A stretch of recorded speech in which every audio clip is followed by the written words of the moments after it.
Hello, friends, and welcome to a special edition of the Last Service podcast called The Potluck. From time to time, we will mix things up with lighter conversations with my friends about church, life, and other tangential topics. So, imagine, if you will, you have just walked into your church's meeting space. You are greeted by the smell of fried chicken and casseroles. Go load up your plate and grab a seat with us for the potluck.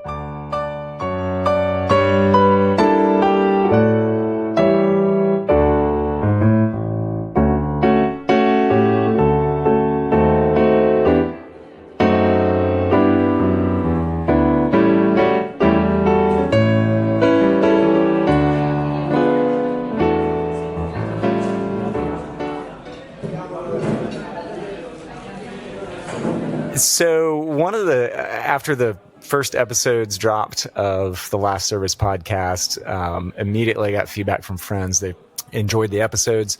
They found them interesting, but they all said, there's not like enough about you. Like there's nothing, like we don't know who you are. We don't know. And these were like people who know me and were saying that. So I thought it would be fun for this first bonus episode to, rather than me just sit here and tell you about myself, to be interviewed by a great friend, Michael Lomuscio. He and I did a podcast together that kind of got me into podcasting. It's called Full Stack Educator Podcast, still available on Apple Podcasts. If you're in the private school world, you should check that out. So this is kind of an experiment. We haven't done this before. But in keeping with the theme of potluck, Michael, what is you and your wife's favorite thing to bring to a potluck? Oh gosh. Okay, that's a point of tension in our home. My favorite thing to bring to a potluck is whatever I can pick up at Costco. And her favorite thing to bring to a potluck is whatever takes the most amount of time to cook the night before. Seems accurate. Because Kat likes to cook, right? She loves to cook. Yeah. She loves to cook. She's a good cook too. So you moved from Georgia to Hawaii, and I'm sure what you would bring to a potluck in Georgia is very different. How has that shifted? Oh gosh, yeah. So I have a funny story about that. So, okay. Catherine made like a sweet potato casserole. Catherine's my wife. She made a sweet potato casserole, right? And that was something that she would bring when we lived in the South in Georgia to a church potluck. Well, she made a sweet potato casserole here, brought it to a potluck in Hawaii, and nobody knew what to do with it. They took it, and then they tried to cut it into tiny squares. They thought it was like a cake. They were not sure. They were not sure if it was a dessert, if it was like a main dish. So when we were going through the potluck line, we looked, and it's like the sweet potato casserole had like all these lines in it because they were trying to cut it into squares, and then they finally just put a big spoon in it and stuck it next to the cookies. It was pretty funny. That is awesome. But what about you? What are your potluck go-tos? Oh, so like you, my wife is a much better cook, and she likes to bake, I think, a little bit. Like, she cooks well, but when she wants to do something fun, she likes to bake. So she makes this amazing bread, homemade bread with a kind of a simple garlic dip. And so we do that a lot because it's pretty easy. I say we. I have nothing to do with it. She does that a lot. But I was thinking, back in the day, we should do this again. I used to make a spinach dip and do like a bread bowl thing with it. Ooh, nice. Yeah, it's pretty simple, kind of fun. So, but I've gotten out of the habit. Anyway, we're also not immune to swinging by the Costco or the Kroger. Although I do have a new rule. I won't incriminate anyone, but I've decided that I'm not going to eat any more homemade food unless the person who made it is in the room. Because that's a good rule. You can get in some dangerous situations like, hey, so-and-so made this, and they said to take it to your group and eat it. And now, like, they have zero accountability of what happens after people eat that food. I think that's a healthy rule. That's a good one. Yeah, that's fair. Anyway, Well, cool. Well, thanks for doing this. My pleasure. It's an honor to be asked to be on someone's podcast, but to be asked to be on someone's podcast to interview them on their own podcast, it's like a different level of honor. So I'm really happy to be here and excited to have this conversation. All right. I'm going to let you kind of take it from here. Okay. Well, you alluded to this in your intro, but I think the big question on everyone's mind, because the podcast is new, but it's been relatively successful. Like, people seem very interested in this topic. But I think the big question on everyone's mind is, who are you, Matt? Like, who are you? How did you get into this? And so we're going to explore this, but tell us a little bit about your background and your family. Yeah. So my name is Matt McGee. I live in Georgia. I'm originally from Florida. I have a wife and 3 teenage daughters, and it is a busy household. I have been a church goer and Jesus follower for pretty much all my life. Very much grew up in the church. That kind of was in youth group in the 90s and was around in the early 2000s when the mega churches started taking off and that kind of movement too. So I've been a part of things for a while. I've worked briefly on staff at a few churches. Doesn't usually last. That's totally me, but and then been in volunteer leadership at churches. We've always been active members at churches wherever we've been. So that's kind of the interest. I don't have a seminary degree. I've never been, so I'm not exactly credentialed. I'm just kind of a long time church attender and church observer. I worked mostly in nonprofits, either schools, which is how we met, working together at a private boarding school, and nonprofits on the fundraising side and administrative side. So that kind of organizational life cycle, what happens with what informs financial decisions, stuff like that, has kind of always captured my interest. And I think that feeds into this podcast as well. So yeah, that's kind of the basics, I guess. What else should I share about myself? I don't know. Awesome. You mentioned you don't have a seminary degree, but anyone who was involved in youth group in the 90s should have an honorary, like, I know something about the evangelical church credential, because that was like the heyday of like youth groups. So yeah, that's true. If you've been to a lock-in and a certain number of Christian concerts, that should count towards your seminary degree. Yes, it should.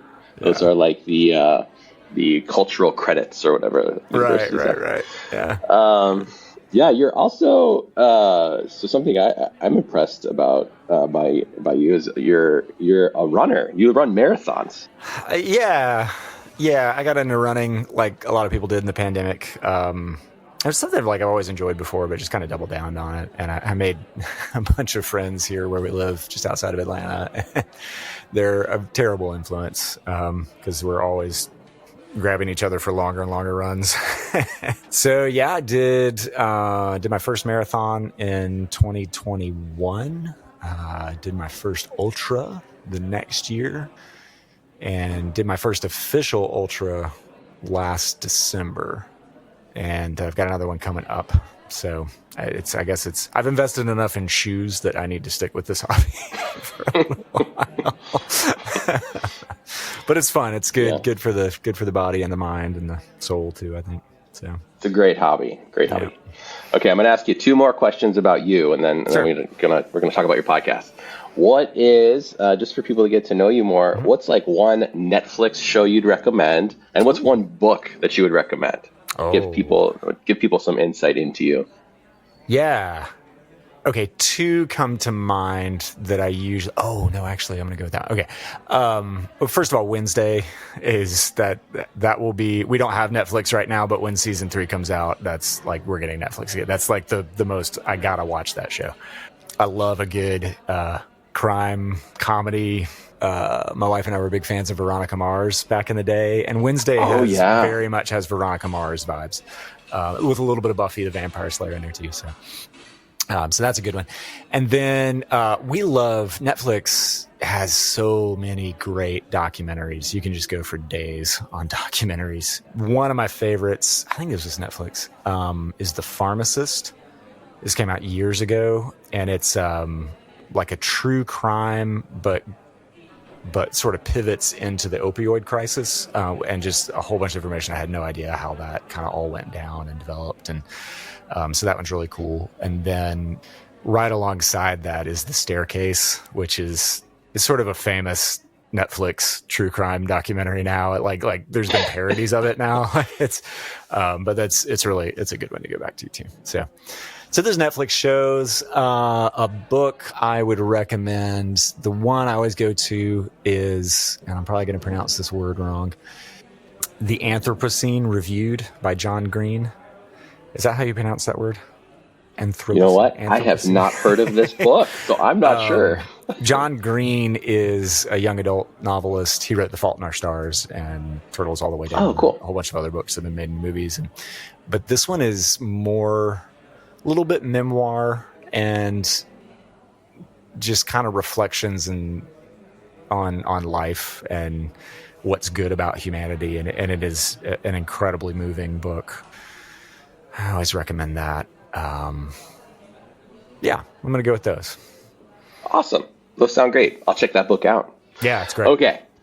So now we've learned a little bit about you. There we go. Let's talk about the podcast. I know this is a project that you've been interested in doing for a really long time, but it's not something that I think would be obvious to people, that they would want to, that someone would want to like dive in and uncover sort of like the stories behind churches that are closing. So tell us about that. Tell us about the journey that led you to want to do this and how you got into it and why you thought people would be interested in hearing the story of closing churches. Yeah, I'm still not totally sure people are interested in hearing the story of closing churches, but I am. So this goes, I think that the genesis of this goes all the way back to 2010. I had just left a church position and I did a little, they called me a consultant, but I led worship for this one church, just trying to find people to pay me. And this was in North Carolina. And I went out there, kind of met the band for rehearsal. And it was not, like, you could just tell there was a lot of tension in the room. And that Sunday morning, we were in a room that held 900. So that's a pretty big auditorium sanctuary. And there was maybe 75 people there. So it's this massive, and just the lighting was kind of dark and stuff. And I remember thinking, this is bizarre. How does this happen? And I kind of dug in and tried to learn a little bit more about the story of that church. And they had a bunch of things. They had financial scandal. They had, I believe the way it was told me, the previous pastor had called a church vote. It was a Baptist church, so it required a congregational vote. It called a church vote to vote himself either in or out.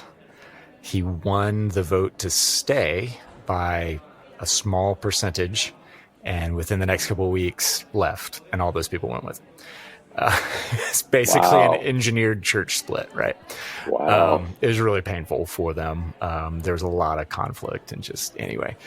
So I was only there maybe a month, I think. I did a handful of Sundays there. And I remember telling my wife, like, this is the zombie church. Like, this place is dead and they don't know it. Like, why are they still meeting in this room? Why is anyone here? No one likes each other. Like, what is going on? And eventually they went with somebody else, honestly. That was not a great worship leader by any stretch. So, like, they had somebody else kind of come in and they was like, hey, we got this other guy. So, yeah, it was just fine. I went on to do other things. And that's when we came back to the private school, and all was good. So that church kind of stuck out in my mind. And that was the first, like, questions, like, how does this happen? How do you get to this? What do you do to try to revitalize something like that? And so anyway, so that kind of sat in my mind for years. And then 2019, well, I guess 2020, really. I was at a nonprofit, and things got hard, and we ended up having to like make some existential decisions around that. And so that is trying to sort through kind of, again, like what happened, how did this go, what could have I done differently, and whatnot. Got me thinking more about organizational life cycles. And right around that time, partly because of 2020 and just other things, like started noticing churches in my community and in my network that had closed. Connected to the nonprofit, we would partner with local churches, and one of the churches we partnered with was kind of a replant where a church had closed or merged with a larger church, and then that church and the association in the area kind of replanted a different type of church. And so I was meeting with the pastor, and he was like, hey, you should come look at this part of the building. And we walked through the sanctuary, and it was eerie. State-of-the-art sound system, lighting. He told me there was a recording studio like up in the balcony. Wow. It was gorgeous. The whole place looked like brand new, and it was completely dead. There wasn't anyone there. No one was worshiping in that room and hadn't for years. Wow. And that stood out to me. They had shrunk back and were using a chapel that was also on the campus, and they were taking a more neighborhood approach and trying to, there's a lot of immigrant communities in that neighborhood, and so they were working with those, and they just, for the time being, they just sort of locked up the sanctuary. And it stood out to me because you could tell so much money had been put into the facility at the very end, and it didn't make any difference. Something still went wrong here. So that one stood out in my mind. I think around that time, I had heard that the church my wife and I got married in down in Tampa, and I served as worship leader there for a little bit. I had a lot of friends there. They were selling their building, and somewhere in 2020 or 2021, there was a article in the Tampa newspaper with a picture where a wrecking ball had gone through roof of the building, and you could see from outside, see inside. And I'm looking at it, I'm like, I led worship right there. I stood right there and got married. I crawled through that crawl space to adjust the mics, and I had, all of those memories and emotional attachments kind of came back. And wondered again, part of it didn't surprise me, because when we were there at the church in Tampa, we were there this was way back early 2000s, and they're barely clearing expenses, and the building was falling apart. We had to do like an emergency fundraising thing to keep the steeple from falling over and stuff like that. Oh gosh. So I knew it was happening, but again, like the question, like how does this happen? What do you do when because in that case, like, well, all right, like I was there before and this building was barely standing up. Like, maybe this isn't a bad thing, maybe they could have gotten out of this sooner. Maybe it's the right time. Maybe, so those were kind of rolling around in my mind. And I eventually decided to just, like, you know what, I'm going to be curious, and I'm just going to call up people that I know would have been involved. And so I tracked a few people down, and just started having conversations like, tell me this story. How did it go? You did a merger. What happened? And had a few really interesting conversations and took notes, and then just kept doing it. And there was a couple years in there where I would just tell people, this is my weird hobby. I don't know what I'm doing with this. I don't know where I go. I'm not a journalist. I'm just curious. And if you want to tell this story, I want to hear it. And people would talk. Sometimes they wouldn't, but a lot of times people would. And not all the stories were great. And sometimes people thought they were great, and you read between the lines, like, I don't think that was as good as you think it was. But so from there, after I researched the churches that I had a connection with, I started just Googling, and like, well, there's another church that closed. Let me see if I can find the byline of the author or somebody mentioned in the article, and kind of track them down. So I started being something of a Scooby-Doo character, like just trying to detective out some of the stuff. And eventually I got to have a conversation with a pastor up in Ohio in the Rust Belt about a Presbyterian church that closed. And I was very impressed with what they did. It was the first one I talked to where they kind of shepherded the remaining members to other congregations. And because they were Presbyterian, they had to work out like the years of membership, like transferred over and, just, little polity things like that. But it wasn't a situation where another church was coming in wholesale and saying, well, you can join us. They had to be careful and intentional about taking different family groups and helping them find a new home. And I was really impressed by that. And this guy came into this Presbyterian church up in Ohio knowing he was going to be the last pastor. I don't know if it was explicit or implied, but he knew that was what was on the table. He said one of the things that he did to help make it easier for the current congregation, the remaining congregation, to let go was he brought in other people from the area who had also been a part of a church that closed. And he just had them share their stories. And he said after that, people kind of started to relax a little bit. And there was the notion that, hey, yes, we walked through this at our church, and now we're a part of a new church, and we're okay. And it wasn't fun, but we're okay, right? And that really stood out to me.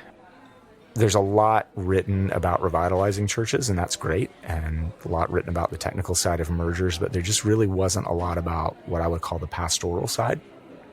And I felt like that pastor really did a good job of that. And then somewhere around that time, I heard I just tried it out for the first time, StoryCorps by NPR. And that was when the connection in my mind happened. They're like, wait a minute. What if I could do a podcast and have people share their stories? And then, if you don't have people in your network, or if you're a part of a Baptist church or an independent church, there would be a catalog of stories that you could share with your congregation or with your church leaders that just do the same thing. Like, hey, we went through this. Not all of it was great, but a lot of it was good, and we're fine now. That might make a difference. So anyway, that's kind of the genesis of it. No, it's a fascinating backstory. And I love that the concept is birthed out of a desire to help people transition through a difficult time.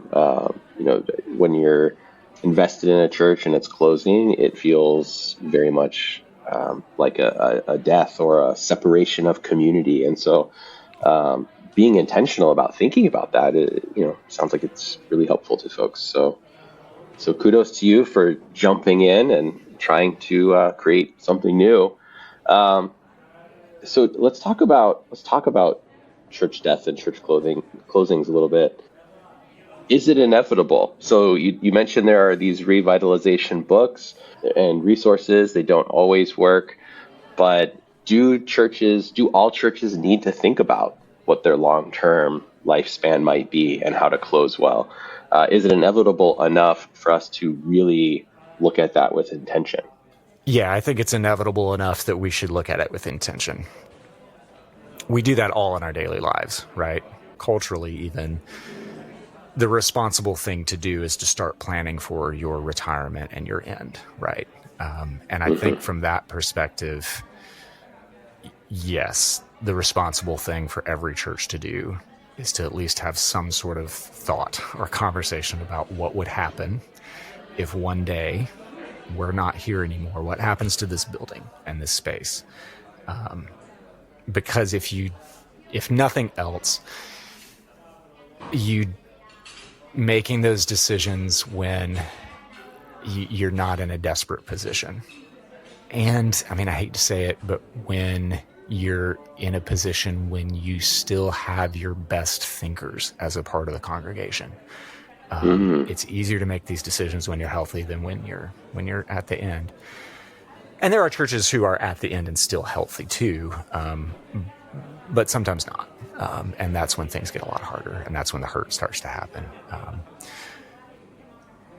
That said, this question about inevitability is one that I ask most of our guests, and I get a variety of answers, and I've been surprised by who makes those answers. On one hand, Stephen Gray in the first episode made a good point that we get so attached to the buildings, it's almost like we're treating them like a temple, like it was in the Old Testament, where we have to worship in this space in this way, and that's just not true. And so this is a reflection of bad practical theology.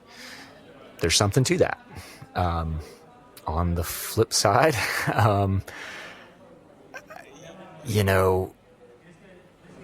if we just let go entirely, it doesn't seem right that a building would turn into to a Dollar General, and there just seems to be something good about a multi-generational legacy of lasting. And sometimes that gets caught up in, our notions of business and just our American culture that just wants to always grow. And those are good things too. But I think even beyond that, there's a goodness to longevity.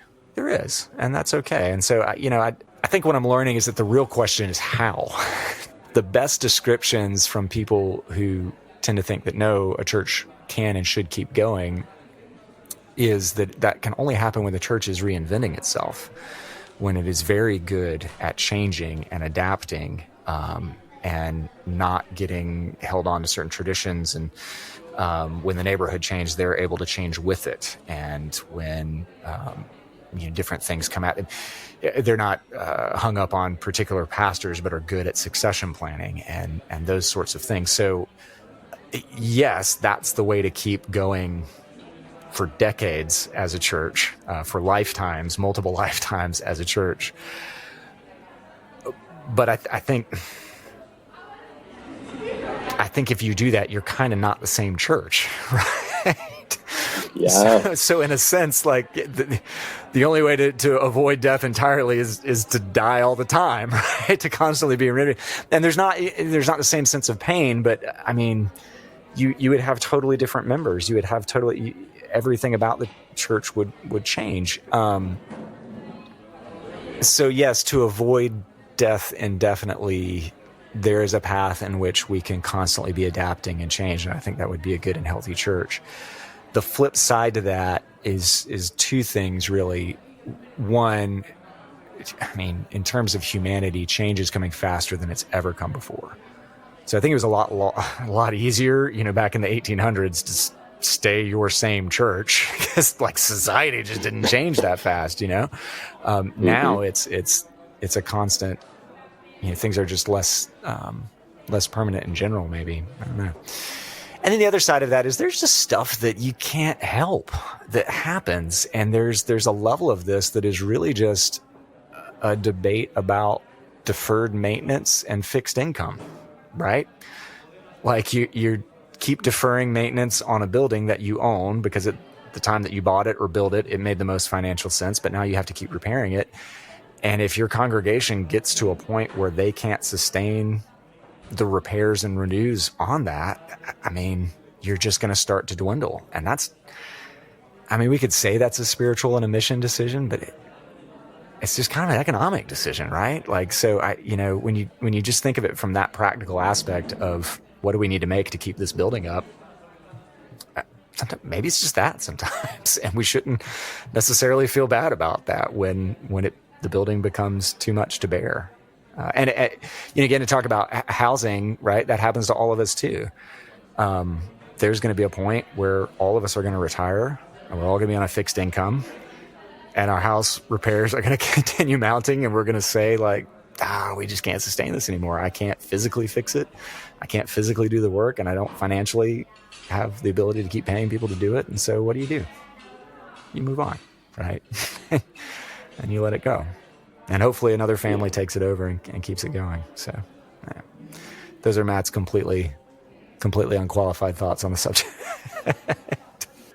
Those sound very well thought out. I mean, you hit on so many different topics just now that are all could probably be their own episode. The financial side, the spiritual side, the responsibility side. What would you say to someone? Because I imagine trying to convince churches to begin thinking about closing or succession planning when they're at their strongest, I would anticipate that a common response would be that they are putting all their faith in what God is doing and moving, and to start thinking about closing almost seems like antithetical to faith. So how would you respond to that? The idea that that faith is somehow tied to the closing of a church. Does that question make sense? Yeah. So how the notion that if we are faithfully serving God, if we trust in God's providence, well, then we're never going to close. Is that Yes. kind of, yes. Yeah. I am just sort of naturally pessimistic. There's part of me that wishes I could believe that, right? Mm-hmm. There's part of me that recognizes, hey, when I'm in positions of leadership, I need to be a little more dependent on God's supernatural provision. And that's an area of my life that I need to cultivate. But on the flip side, it just doesn't seem to be anywhere in the human experience or scriptures that things last forever. The one that everybody goes to is the New Testament churches in Revelation that are listed, the 7 churches, the 7 lampstands, all of that stuff. And part of that it feeds into this notion, because there's also the notion, well, the only reason they closed is because they stopped following God's will. They had bad theology. They weren't, or the other thing you hear is, well, they just couldn't adapt to their neighborhood, and they should have been ministering to the folks who, when all the people from the suburbs moved out and the neighborhood started going down, they should have started there, and they couldn't do it. Both of those could be true. But that doesn't, this notion that God is going to remove your lampstand, I guess it's more complicated than that. I don't know that that's just the quick answer. And if you look, those 7 churches, some of them were doing really well, right? And they were referred to and complimented and praised and encouraged. And they're also not around anymore, as far as we know. I mean, I suppose you could trace a lineage, but they're not around anymore. And so there's just not. First few episodes point this out too, that there's nowhere anyone can identify in Scripture that a local church will last forever. If a house of worship is supposed to last forever, then we also need to look at the temple, right?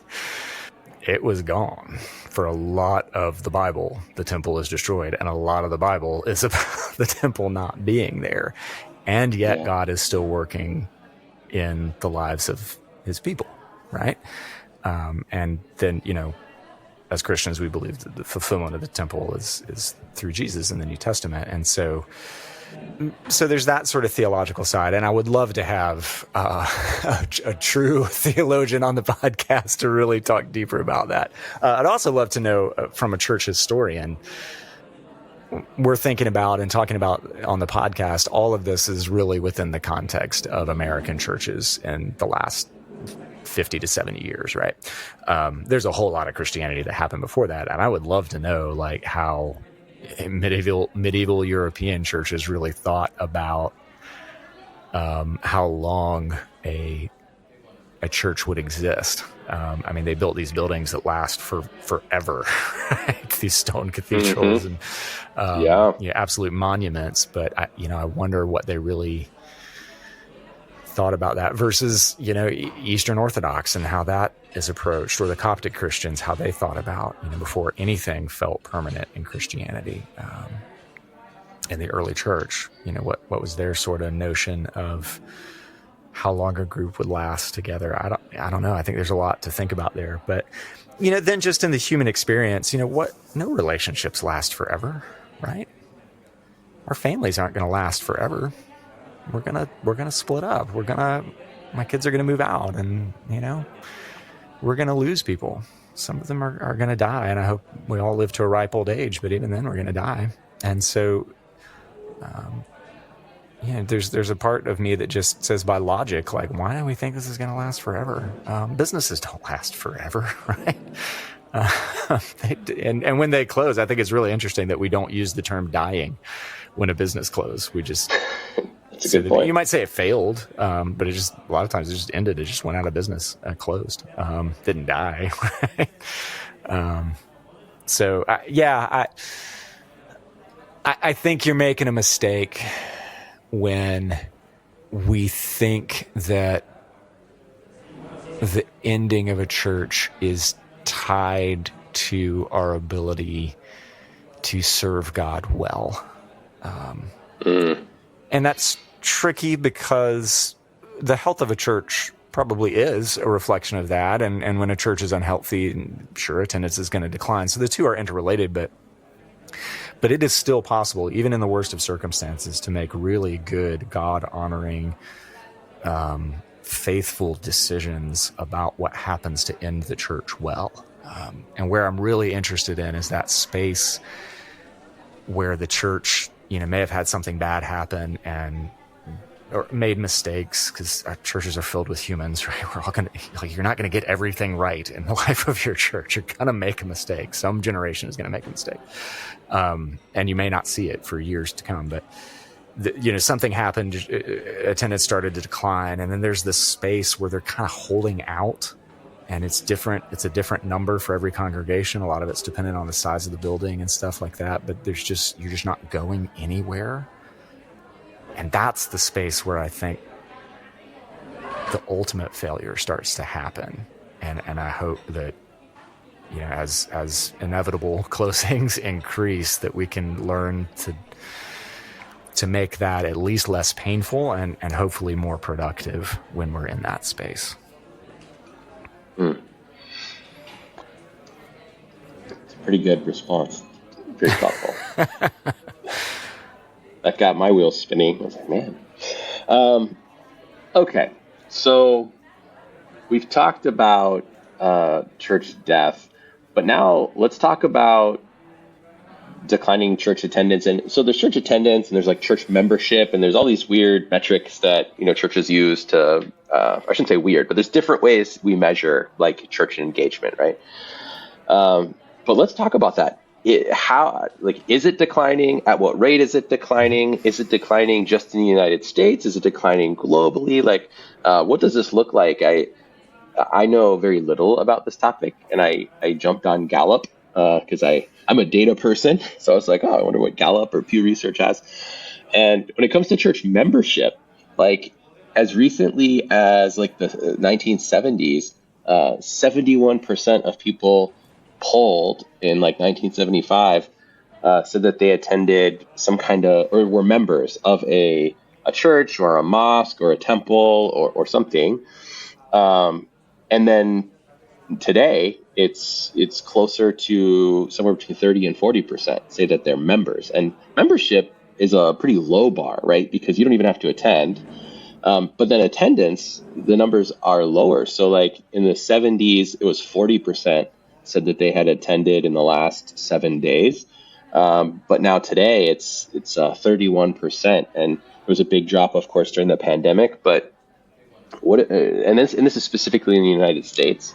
But talk about this, talk about what you're seeing and how universal you feel like this is.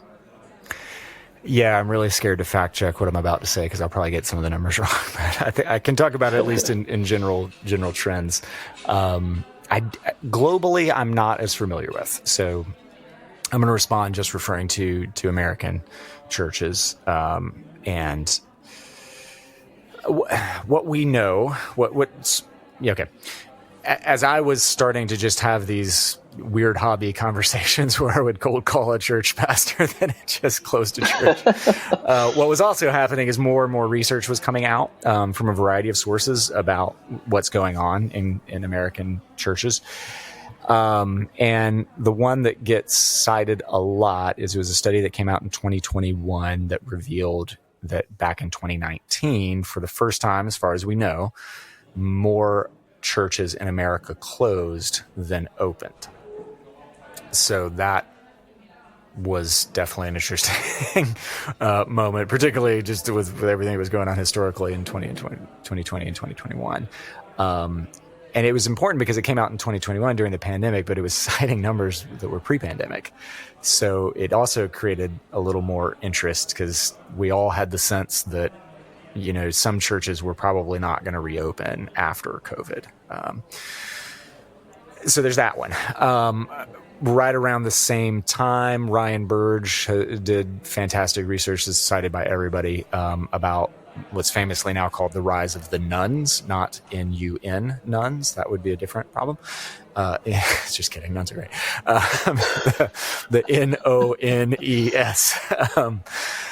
And that are people who ascribe to no religion. So the survey, and you can look it up, it's a chart of people who would consider themselves Christian, steadily dropping, and over the last 20 years or so, people who have no affiliation with religion are rising. So it's becoming more commonplace to say that you are not religious. And there's been some things recently I've heard too about people referring to themselves more as just spiritually but not religious. Church membership and attendance, like you said, there have been plenty of studies, study after study, of just a church attendance dropping. What's interesting about that, in episode 6 of the podcast, I interviewed Mark Elston, and the first chapter of the book that he edited, Gone for Good, points out that church attendance has been dropping since the 50s, certainly since the 60s. The difference now is the rate at which it is dropping. So a minute ago, I talked about there is a level of this that is just simply about deferred maintenance, right? And fixed income. So what happened was, according to the author in Gone for Good, we built really optimistically, and we built these big permanent buildings in the 60s, 70s, and 80s without noticing that the attendance was starting to drop, and then it's rapidly falling off. And now we have all of these buildings that we've been struggling to maintain for decades. So that's important to know. When we talk about the 1950s and 60s in terms of church attendance, that was very much the high water mark, not necessarily the good old days, right?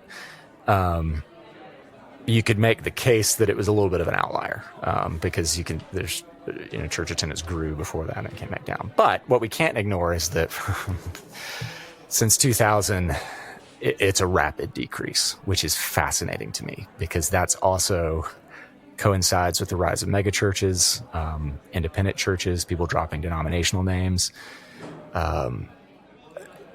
Lots of things changed in the early 2000s, and I'm a product of that. I engaged in it, and I would be the first to say I think we got a lot of things wrong. Something went wrong in that time, and we can see the results. That statement's going to lose me some friends.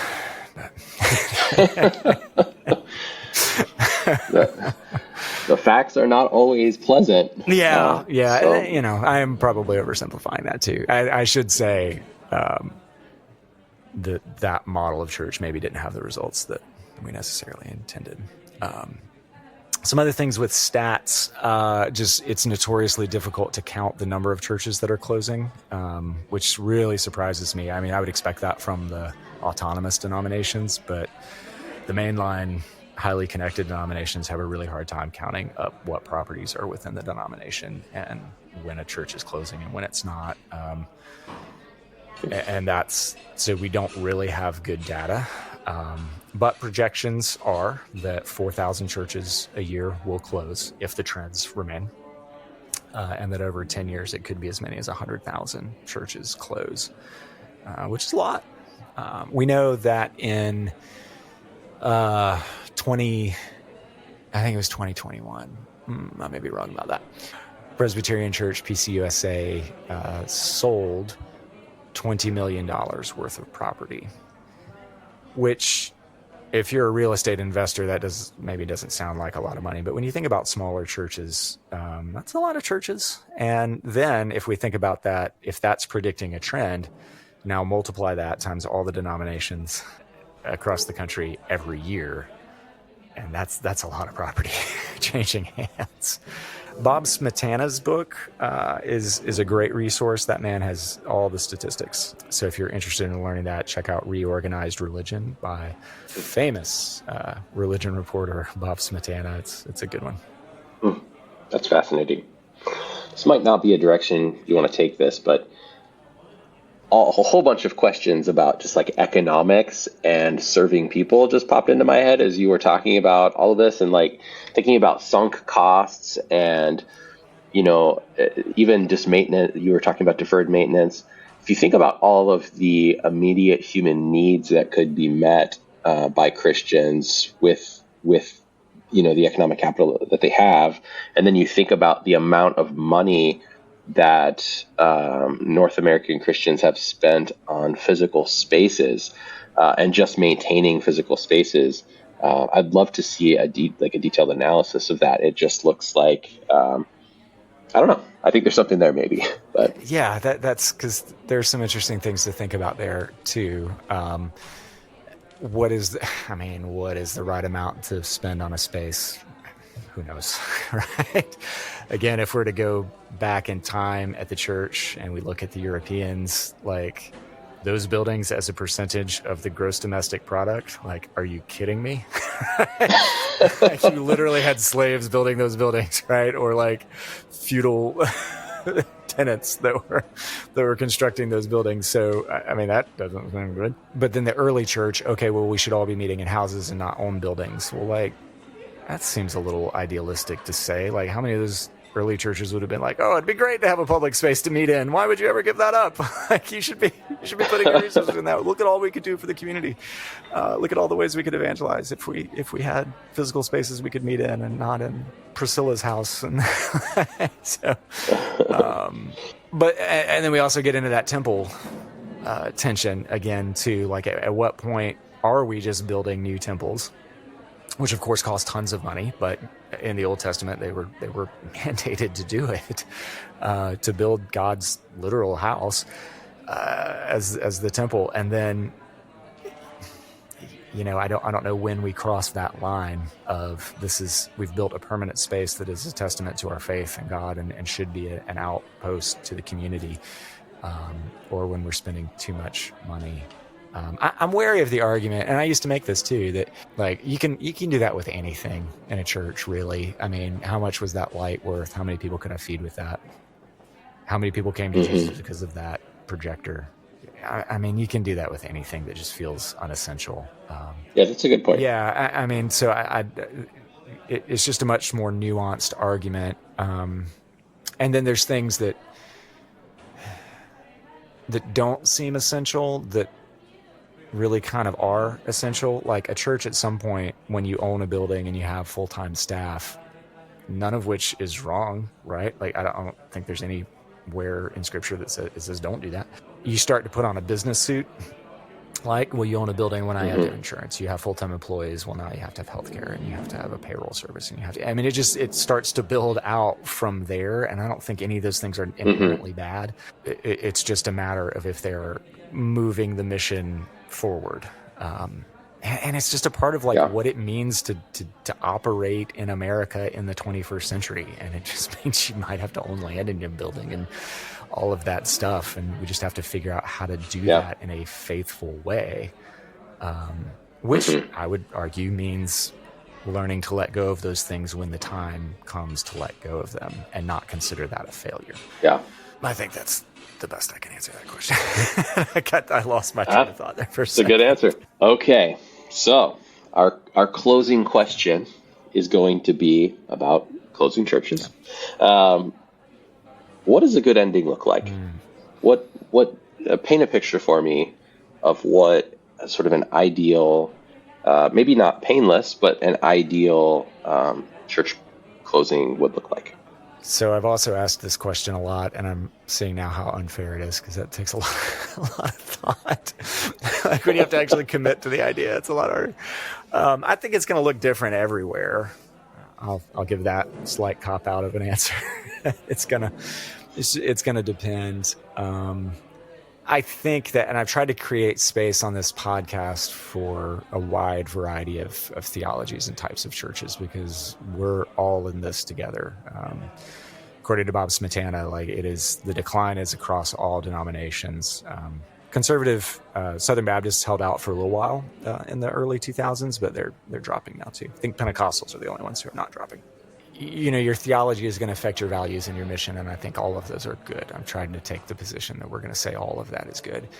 And I love how a couple people have put it about the church continuing to be a gospel outpost even after the organization and that sort of church community family of relationships is gone. I think that's good. I think that a church that ends by loving its local community is good. They've found a way to continue to provide resources, or to use the resources that they had to benefit the people in their neighborhood, whether or not they attended the church. I think that's good. I think a church that chooses early to make final decisions before the hurt and the hang-ups and all of that start to come out in the process, I think that's better and best. So there's a variety of ways to do it. And I should say too, I think a church that can revitalize itself is good, and a church that can reinvent itself is good. I think a bad death is, as it's said multiple times on the podcast, a church that clings to its resources without producing any sort of fruit. There's no conversions. There's no impact on the local community. The one I talk about on episode 6 with Mark Elliston, because it's a story in his book. The article is written by a community leader. The article in the book is written by a community leader who had knocked on the door for years with programming ideas to serve youth in the community, and the church would never let them use their space. And this is an urban space and not a lot of other places to go. And the church died, and they sold it to a developer, and they used the money for missions, and that's fine. That's good. But in terms of the life of the church, that just reeks of tragedy, right? There were no conversions. Right, there was nobody coming to Jesus, or the church would be growing, and there was no mouths being fed. There was no space for kids. There was no and I think that church died decades before it died, right? Because it just lost its sense of purpose and guidance, and it had resources, but that's all it really had. It had no life left in it, and I think that's the worst case scenario. Well, even worse than that would be when it just ends with fighting and hurt, and you get a pastor that's just beat up at the end, and people are angry and never talk to each other, and that definitely makes it worse. But so those are kind of the pictures. The good comes in a wide varieties, but I think there's more commonality in the bad, and that's a good thing, right? Because if we can find commonality around what is not good, then it's easier to avoid. Yeah, absolutely. Well, you have been a wonderful guest on your podcast. I have learned a whole lot about a field that I do not specialize in, and I want to thank you for inviting me to do this with you. It's been fun and educational. That's good. This has forced me to think through my own questions, which is good. You just reminded me. Oh, what was that album that Santana released in the late 90s with Smooth and a whole bunch of hits off of it? I joked with the guy from Matchbox 20. Yeah, Rob taught all that. We joked when that came out that Santana was a guest artist on his own album, and I feel like I'm a guest on my own podcast. So anyway, yes. Well, hopefully it's good. Well, thank you for doing this, and hopefully it'll be a good conversation to share with folks. And now people can stop responding that they haven't heard enough from me. You just got a whole bunch of me. I'm going to stop talking about myself now. Get back to the church. All righty, sir. Thank you so much. My pleasure.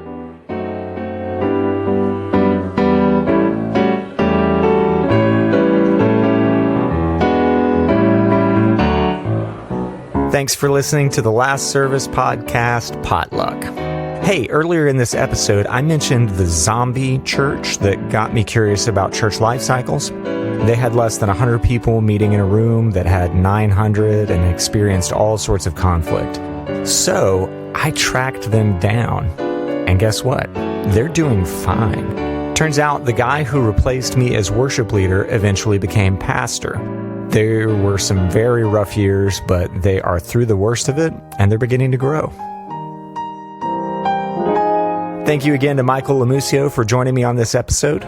Remember to like, subscribe, and leave a review on your preferred podcast platform. Oh yeah, the Last Service podcast is on social now, so please follow us and share our content on Facebook, Instagram, and Threads. We've got plenty more content coming over the next couple of months. This is not the end. Thanks for listening.